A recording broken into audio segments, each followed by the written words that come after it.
Mark Snyder moments ago addressed his team, telling him just how big this game is today. Feed off of one another today. This is why you came here. This game right here. This game right here is the next game. The most important game is the next game. Conference champs in our house. Conference champs in our house. Mistake-free, opportunistic offense. Swarming defense and superior special teams. There will be no tourists today. Everybody on that sideline is up and at it. Game's going to start with a kick, men, here in about 5 minutes. Game starts with a kick. Get your mind right now. Get your mind right now, kick team. Who is the toughest team today? That's going to be the winner.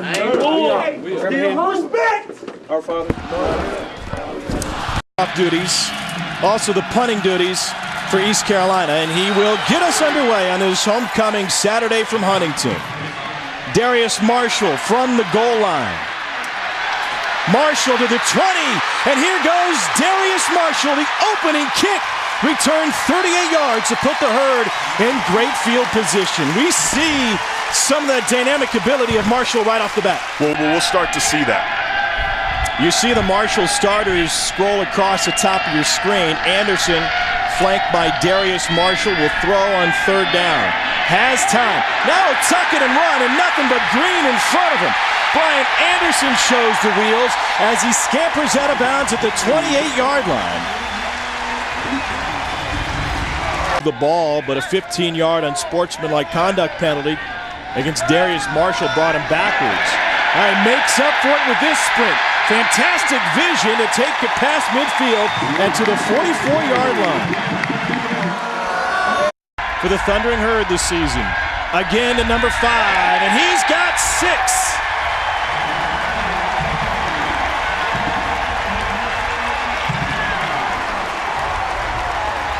No love lost between these two teams. You see a little jibber-jabber. That's a competitive edge we talk about with Darius Marshall. It comes down to it one-on-one. Marshall wanted it more than the defender. He's going to have a tough time moving up. They still have to play BYU and Utah, though. If they can do it, they're a very good football team that would be worthy of that spot.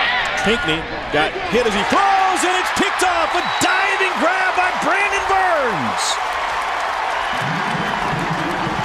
Great job by Brandon Burns making a play that was right there for him. Patrick Pinckney kind of laid that football up and threw it. It was a little underthrown. He's trying to get the football to Dwayne Harris. Doesn't really set his feet, has the pressure in his face, makes a bad decision. Burns just there to come up with the football as if he was throwing it to him. It was the pressure that Marshall put on Pinckney that allowed that play to happen, Tom. 7th flag against East Carolina, costing them 40 yards today. Pinckney goes underneath to Lindsey, nowhere to go. East Carolina has really a good game. Darius Marshall can take one to the house. Aaron Dobson was in motion. Anderson goes to the tight end, and that's a first down for Cody Slate, the senior from Chipley, Florida. Chris Maddox with the coverage.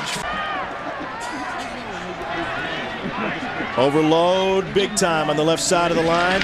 Darius Marshall works out that way, and he cuts it up to the goal line. And in. Well, it wasn't a toss sweep, but the result was the same. It was absolutely the same, Tom, and that's the very thing we just talked about was a missed tackle. Prior to that, ECU have been doing a good job of making a tackle, but you keep your eyes on the safeties. Darius Marshall's got the ball, a great big hole in the hole right there. Levin Neal misses. He gets a shoestring tackle. You're not going to bring down Darius Marshall. The difference between this play and the in a ball game with you at the very end of the third quarter that you need to get something going with your offense. ECU's not really an offense that takes shots and scores quickly, but they have to be able to get a sustained drive and get something going defensively or offensively. Dwayne Harris gets stuck at the 24-yard line. 18-yard return, but a pop at the end. Howard King put his crown right on Harris. Harris has been pretty quiet today. He's had a couple nice plays. You got to be able to make people miss and not take shots like that. But getting the ball. Pinckney will roll out on 3rd and 2. Touch pass to Harris. He somehow caught it. What a grab after losing his feet. Unbelievable. We talked about getting the ball in Dwayne Harris's hand a little bit more because he's able to do.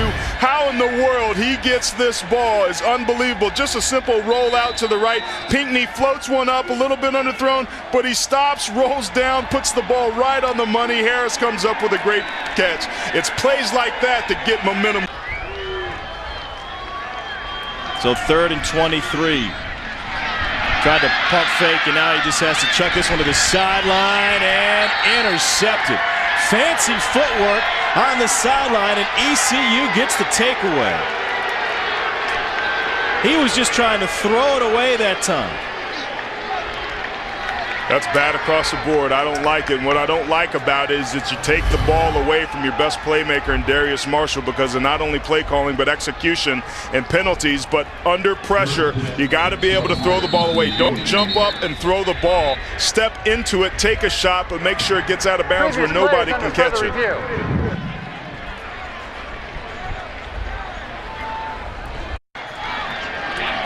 And a big chunk to try and get out of Brian Anderson's right arm.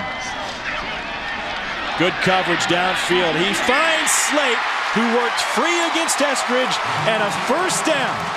And Brian Anderson has a fantastic friend in 85. Well, this is the thing we talked about. Was Brian Anderson going to be able to make a play and make a throw when he needed to? Great protection up front, puts that ball on the money a little bit behind Slate, but Slate did an excellent job against Van Eskridge, a strong safety, putting that young man to the test. There's number 95, Wilson, lined up. And we'll bring the heat again. Again, another chance on 3rd down. Anderson steps up over the middle. Slate again! And another first down. Under a minute to go. Eskridge with the stop. Anderson says, get on the ball. We've got to stop the clock and spike it.